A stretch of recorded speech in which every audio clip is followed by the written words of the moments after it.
అందరికీ కూడా నమస్కారం అండి.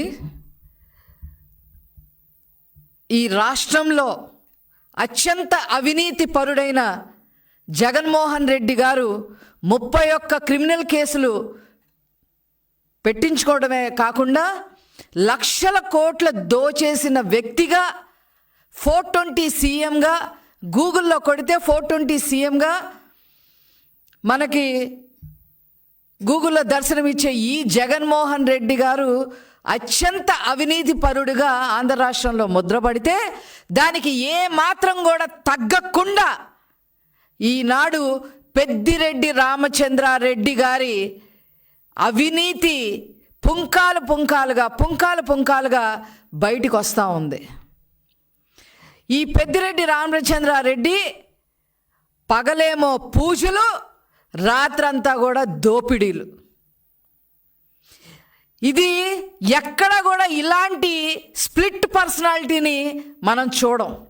ఒక్క పెద్దిరెడ్డి రామచంద్రారెడ్డిలోనే ఈ స్ప్లిట్ పర్సనాలిటీని చూస్తూ ఉన్నాం.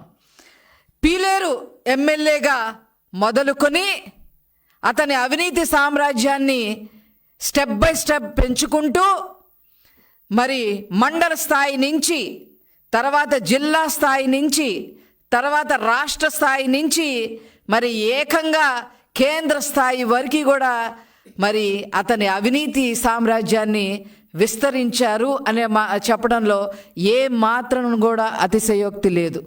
నేను ఏ పాపం ఎరగను, నాకేమీ తెలీదు అని చెప్పి పెద్దిరెడ్డి రామచంద్రారెడ్డి గారు ఈరోజు మరి మన ప్రెస్లో మాట్లాడటం మనం చూస్తూ ఉన్నాం.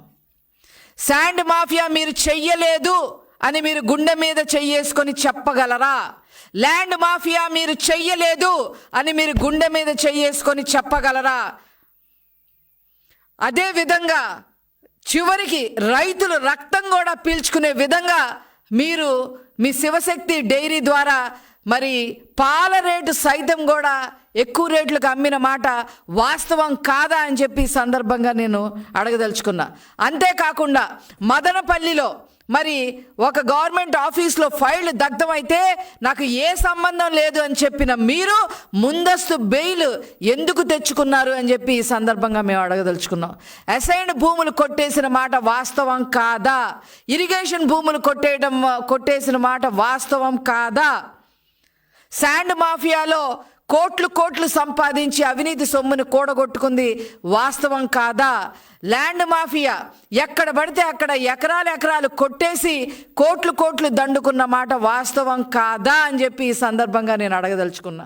చిన్న చితగా 1 ఎకరం దగ్గర నుంచి 1000 ఎకరాల వరకు కొట్టేసిన బాపతి మరి మనం చూస్తూ ఉన్నాం. ఇప్పుడు పెద్దిరెడ్డి రామచంద్రారెడ్డి నేనేమీ అరగను, నాకేమీ సంబంధం లేదు అని చెప్పి మీరు ఒక స్టేట్మెంట్ ఇస్తే సరిపోయిందా అని అడుగుతా ఉన్నా.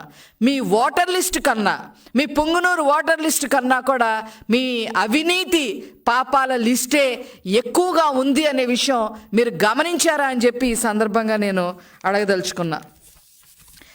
ముఖ్యంగా మీరు చూస్తే చిత్తూరు జిల్లాలో పులిచెర్ల మండలంలో అసైన్డ్ భూములు స్వాహా చేసిన మాట వాస్తవం కాదా? 900 ఎకరాలు 982 ఎకరాల పైన మరి మీరు కబ్జా చేశారు అనేది మరి మీడియాలో వచ్చింది, అన్నిట్లో వచ్చింది. అయినప్పటికీ కూడా మీరు దానికి ఎక్స్ప్లెనేషన్ ఇచ్చే పరిస్థితిలో లేరు. అదేవిధంగా పుంగునూరు మండలం రాగానిపల్లెలో భూములు కొట్టేసిన మాట వాస్తవం కాదా? అదేవిధంగా రేణిగుంటలో గవర్నమెంట్ ల్యాండ్ ఉంటే 100 ఎకరాల గవర్నమెంట్ ల్యాండ్లో మధ్యలో 20 ఎకరాలు మీ భార్య గారి పేరు మీద ఎలా వచ్చింది? ఇది ఎక్కడైనా విన్నామా? రేణిగుంట ఎయిర్పోర్ట్ పక్కన 100 ఎకరాల గవర్నమెంట్ ల్యాండ్ ఉంటే మధ్యలో 20 ఎకరాలు మాత్రమే, 20 ఎకరాలు మీ భార్య పేరు మీద ఎలా వచ్చింది అని చెప్పి ఈ సందర్భంగా అడగదలుచుకున్నా. అలా ప్రభుత్వ భూములు కూడా మీరు కొట్టేసిన పరిస్థితి మనం చూస్తూ ఉన్నాం. అదేవిధంగా గవర్నమెంట్ పర్మిషన్లు లేకపోయినా ఎత్తిపోతల పథకాలని చెప్పి మొదలుపెట్టారు, ప్రాజెక్టులు మొదలుపెట్టారు. ఏం చేశారు మీరు ఆ ప్రాజెక్టులు మొదలుపెట్టి?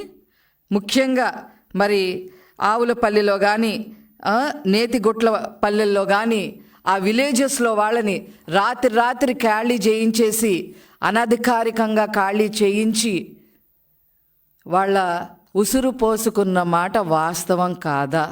ఇలా మీరు చేసినందుకు మరి నేషనల్ గ్రీన్ ట్రిబ్యునల్ మీకు 100 కోట్ల ఫైన్ వేసిన మాట వాస్తవం కాదా? చెప్పండి మీరు.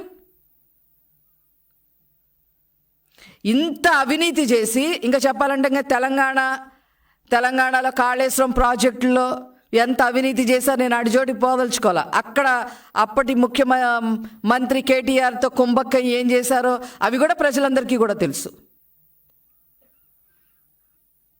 ఇంత అవినీతి చేసి, ఇన్ని కబ్జాలు చేసి, ఇంతమందిని ఏడిపించి, చిన్న పిల్లోడిని అడిగినా కూడా పెద్దిరెడ్డి రామచంద్రారెడ్డి అంటే అతను ఏం చేసినా పాపం లేదనే మాటే వస్తుంది తప్ప ఇంకో మాట రాదు.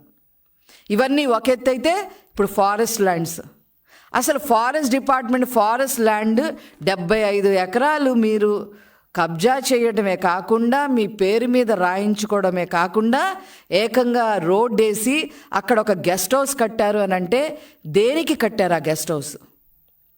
ఏ అవినీతి కార్యకలాపాల కోసం ఆ గెస్ట్ హౌస్ మీకు ఉపయోగపడుతుందో మీరు ఖచ్చితంగా చెప్పి తీరాల్సిందే. ప్రస్తుత ప్రభుత్వం మరి దాని మీద కమిటీ వేసింది, అవన్నీ కూడా బయటికి వస్తాయి, ఖచ్చితంగా నిగ్గు తేలుస్తాము. కానీ అక్కడ ఒక గెస్ట్ హౌస్ ఉంది, ఆ గెస్ట్ హౌస్కి ఒక రోడ్డు, మీకు ఎక్కడ కబ్జా చేసి ల్యాండ్ మీ పేరు మీద రాయించుకుంటే అక్కడ రోడ్లు. ఎవరి సొమ్ముతో? పన్నుల రూపాయన ప్రజలు కట్టిన సొమ్ముతో. కానీ సామాన్య ప్రజలకు ఎక్కడన్నా ఒక తట్టెడు మట్టితో ఒక మట్టి రోడ్డు వేసావా అంటే ఎక్కడ వేయాలా మీరు?